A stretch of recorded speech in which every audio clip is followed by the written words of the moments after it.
दोस्तों वीडियो में बात करेंगे कि अभिजीत दीपके के साथ बंद कमरे में क्या पूछताछ की है और उस पूछताछ में जब अभिजीत दीपके सवाल करते हैं तो क्या जवाब मिलता है। इसके अलावा धरना प्रदर्शन का जो स्थल है उस पर कुछ अराजक तत्वों ने आकर जो मारपीट की तो पुलिस के एक्शन को लेकर कॉकरोच जनता पार्टी ने क्या सवाल उठाए हैं कि मारपीट करने वालों के साथ पुलिस कैसे दरियादिली दिखा रही है, इसे लेकर भी बयान आपको सुनाएंगे। पहले बात करते हैं कि कॉकरोच जनता पार्टी के प्रोटेस्ट में जब टीचर पहुंचे तो मोदी सरकार को क्या आईना दिखाया गया है। मोदी सरकार को सरकारी शिक्षण संस्थानों का महत्व बताते हुए एजुकेटर विजेंद्र चौहान क्या कहते हैं, उनका बयान काफी चर्चा में आ गया है। विजेंद्र चौहान ने अपना एक्सपीरियंस बताते हुए, अपनी पढ़ाई का सफर बताते हुए सरकारी स्कूलों का क्या महत्व बताया मोदी सरकार को, जरा सुनिए। और मैं हर बार ये कहता रहा कि पब्लिक फंडेड एजुकेशन मेरे ऊपर कर्जा है, इसे समझिए। विजेंद्र चौहान जो इस समय आपसे बात कर रहा है वो भजनपुरे के एक म्यूनिसिपल स्कूल से निकला। कितने लोग यमुना पार से हैं? Make a little loud cheer. Yamuna पार। तो भजनपुरे के एक म्यूनिसिपल स्कूल से पढ़कर एक मजदूर का बेटा अगर आज विश्वविद्यालय का शिक्षक है जिसे लोग इतना ज्यादा सुन सकते हैं तो इसलिए कि वो म्यूनिसिपल स्कूल से निकला, फिर सरकारी स्कूल में पहुंचा, government boys senior secondary school Sarai Rohilla, उसके बाद वो पब्लिक फंडेड यूनिवर्सिटी में पहुंचा, my lovely university of Delhi. उसने मुझे इस लायक बनाया कि मैं आज आपसे बात कर सकूं। अब ऐसे में ये पब्लिक फंडेड एजुकेशन मेरे ऊपर इस पूरे समाज का कर्जा है। अगर मैं इस कर्जे को चुकाने में चूकता हूं तो मैं एक कृतज्ञ व्यक्ति हूं, मैं एक कृतज्ञ नागरिक हूं और इसीलिए मैं इतनी एहसान फरामोशी करना नहीं चाहता। इसलिए मुझे ये जरूरत महसूस पड़ती है कि जब भी शिक्षा के सवाल पर, विद्यार्थियों के प्रश्न पर सामने आना पड़े तो फिर जैसा मेरे दोस्त अभिनय अभी कहकर गए हैं, फिर डरने से काम नहीं चलता। तो मशहूर एजुकेटर विजेंद्र चौहान कहते हैं कि डरने से काम नहीं चलेगा। अगर सिस्टम को बदलना है, सिस्टम को बचाना है, सरकारी स्कूलों को बचाना है, सरकारी शिक्षण संस्थानों को बचाना है तो आवाज उठानी होगी, हर किसी को आवाज उठानी होगी। एक तरफ यहां पर जनता के मुद्दे उठाए जा रहे हैं, दूसरी तरफ मोदी सरकार के मंत्री दहशतगर्द बता रहे हैं। सवाल पूछने वालों को जब दहशतगर्द कहा, कॉकरोच जनता पार्टी को दहशतगर्दों की बी टीम कहा धर्मेंद्र प्रधान ने, तो कुछ सवाल पूछे एक लड़की ने। और क्या वीडियो सामने आया है कॉकरोच जनता पार्टी के प्रोटेस्ट से, एक और वीडियो मैं आपको दिखाता हूं जहां पर क्या सवाल पूछे जाते हैं दहशतगर्द को लेकर, जरा सुनिए। मिस्टर धर्मेंद्र प्रधान, आप कहते हैं कि हम दहशतगर्दों की बी टीम हैं। क्या होती है दहशत? क्या आईपीएल देख करके उसको समाज से सटायर के रूप में जोड़ना दहशत होती है? गाय गोबर के बियॉन्ड स्टूडेंट से भगत सिंह की बात करना, समाज की बात करना, क्या ये दहशत होता है? बिना डिस्क्रिमिनेशन, बिना छुआछूत, जात और धर्म के बियॉन्ड जा करके एक दूसरे को खाना खिलाने की जद्दोजहद करना, क्या ये दहशतगर्दी होता है? भरी दोपहर में 40-50 डिग्री के टेम्परेचर में इस गर्म जमीन पे सोना सिर्फ इसलिए क्योंकि आपका पेपर लीक हो रहा है, आपका भविष्य खतरे में है, ये दहशतगर्दी होता है? दहशत तो इसे कहते हैं कि माँ बाप अपने 17 साल के बच्चे को खो दें क्योंकि वो शिक्षा व्यवस्था जिसे उनका भविष्य सुनिश्चित करना था, वो शिक्षा व्यवस्था उन्हें फेल करती है, उनका पेपर लीक करवा देती है और उनकी जान ले लेती है। दहशत उसे कहते हैं। दहशत उसे कहते हैं कि एक देश का शिक्षा मंत्री सालों साल उस शिक्षा व्यवस्था पे बैठा रहे जहाँ पे पेपर लीक होता है और इस देश के स्टूडेंट से माफ़ी भी ना मांगे। दहशत इसे कहते हैं कि जब उस शिक्षा मंत्री के खिलाफ स्टूडेंट्स पीसफुली बैठ करके न्याय की मांग करें तो वो शिक्षा मंत्री उन्हें दहशतगर्द कहे। तो देश के छात्र शिक्षा मंत्री को असली दहशतगर्दी का मतलब समझा रहे हैं, जहां सिस्टम की वजह से कई छात्रों की जान चली जाती है और धरना प्रदर्शन करने वालों में भी दहशत पैदा करने की कोशिश की जाती है। जंतर मंतर पर जो धरना प्रदर्शन चल रहा है वहां पर रोजाना रायता फैलाने वाले पहुंचते हैं, वहां पर जानबूझकर लोगों को उकसाया जाता है, मारपीट की जाती है। एक मारपीट में क्या हुआ, उसके बाद पुलिस के एक्शन पर सवाल उठाए हैं सौरभ दास ने, जो कि कॉकरोच जनता पार्टी के प्रवक्ता है। उन्होंने क्या खुलासा किया है, पहले उनका बयान सुनिए, उसके बाद अभिजीत दिपके से क्या पूछताछ हुई वो भी आगे आपको बताएंगे। पहले सुनिए क्या कहा सौरभ दास ने।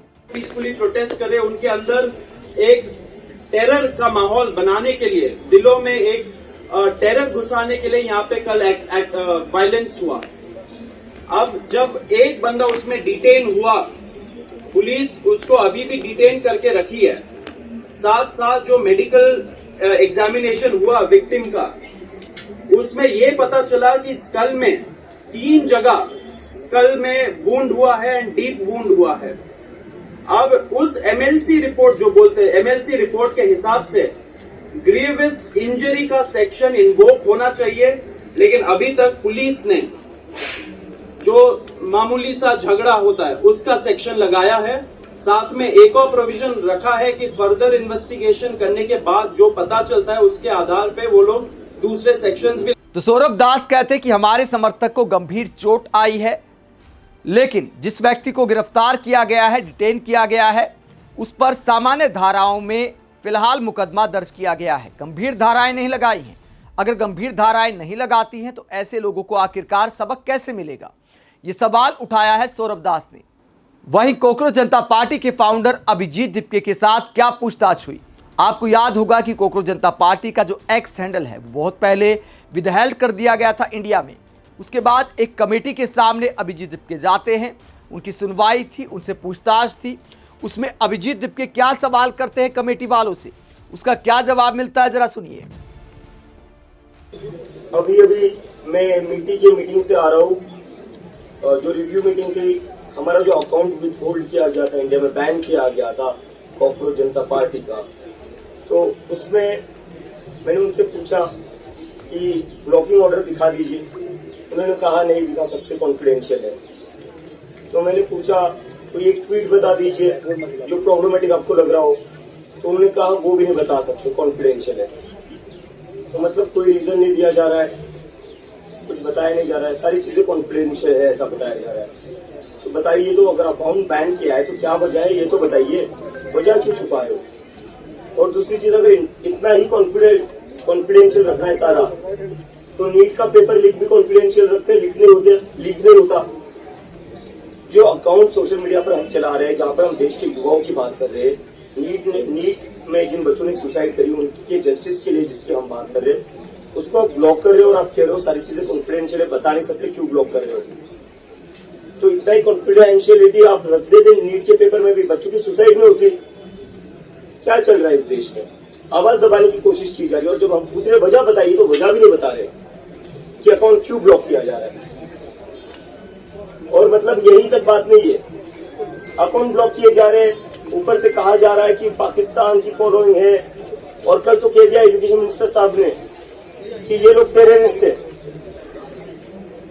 मतलब हम लोग न्याय मांग रहे हैं स्टूडेंट्स के लिए जिन्होंने आत्महत्या की, उनको इस देश का एजुकेशन टेररिस्ट कहता है, एजुकेशन मिनिस्टर टेररिस्ट कहता है। हम किसके खड़े हैं यहाँ पर, क्यों कर प्रोटेस्ट कर रहे हैं हम लोग यहाँ पर। तो अभिजीत दिपके खुलासा करते हैं कि जो रिव्यू मीटिंग थी, जहां पर इस बात का रिव्यू होना था कि जो अकाउंट विदहेल्ड किया गया है कॉकरोच जनता पार्टी का एक्स का अकाउंट, उसके पीछे क्या वजह थी, सवाल करते हैं अभिजीत दिपके, लेकिन कोई जवाब नहीं मिलता है। आगे अभिजीत दिपके पीएम मोदी से भी एक सवाल करते हैं। जब धर्मेंद्र प्रधान ने दहशतगर्द वाला बयान दिया तो उसे लेकर अभिजीत दिपके क्या कहते हैं पीएम मोदी को, जरा सुनिए। और मैं सीधा प्राइम मिनिस्टर से पूछना चाहता हूँ, धर्मेंद्र प्रधान से क्यों बुलवा रहे हो? अपने मुंह से बोले, हिम्मत है तो अपने मुंह से बोले इस देश का स्टूडेंट टेररिस्ट है। इस्तीफा नहीं लिया जा रहा है आपसे प्रधान धर्मेंद्र प्रधान का, दावा करते हो रशिया यूक्रेन की जंग रुकवाने का, पेपर लीक रुकवा दीजिए। तो पीएम मोदी पर टारगेट करते हैं अभिजीत दिपके और कहते हैं कि हमें दहशतगर्द बताया जा रहा है, जबकि हम छात्रों की आवाज उठा रहे हैं। दोस्तों, एक तरफ बीजेपी का पूरा इकोसिस्टम कॉकरोच जनता पार्टी के प्रोटेस्ट का मजाक उड़ाता है कि 100 लोग आ रहे हैं, 200 लोग आ रहे हैं, कोई पूछ नहीं रहा है। तो मंत्री जी इतने गंभीर आरोप क्यों लगाते हैं? केंद्रीय मंत्री हैं, कोई छुटभैया नेता नहीं है, कोई गली के नेता नहीं है, देश के शिक्षा मंत्री हैं, केंद्रीय मंत्री हैं। अगर किसी के बारे में दहशतगर्द जैसे शब्दों का इस्तेमाल करते हैं तो आपके पास प्रूफ होने चाहिए, सबूत होने चाहिए। अगर ये दहशतगर्द हैं तो इन्हें पकड़कर जेल में डाला जाना चाहिए। जंतर मंतर पर आखिरकार ये खुले क्यों घूम रहे हैं? पुलिस इतनी नरमी क्यों बरत रही है? अगर ये वाकई दहशतगर्द हैं तो कोर्ट में ले जाइए, कोर्ट में साबित करिए, सजा दिलाइए। वरना इस तरह की बयानबाजी इस बात को दिखाती है कि केंद्रीय मंत्री और एक ट्रोल में अंतर खत्म हो गया है। हमारे देश में कुछ भी बोल दिया जाता है। अपनी साख बचाने के लिए किसी को विदेशी एजेंट बता दो, दहशतगर्द बता दो, जॉर्ज सोरोस का एजेंट बता दो, कुछ भी फेंक दो। व्हाट्सएप यूनिवर्सिटी के छात्र इस बात पर यकीन कर लेते हैं और व्हाट्सएप यूनिवर्सिटी के सहारे जब सरकारें बनती हैं, वोट मिलता है, तो फिर ऐसे ही बयान सामने आते हैं। आप इस पूरे मसले को लेकर क्या सोचते हैं? कमेंट बॉक्स पर अपनी राय जरूर दें। साथ ही चैनल को सब्सक्राइब भी करें। नमस्कार।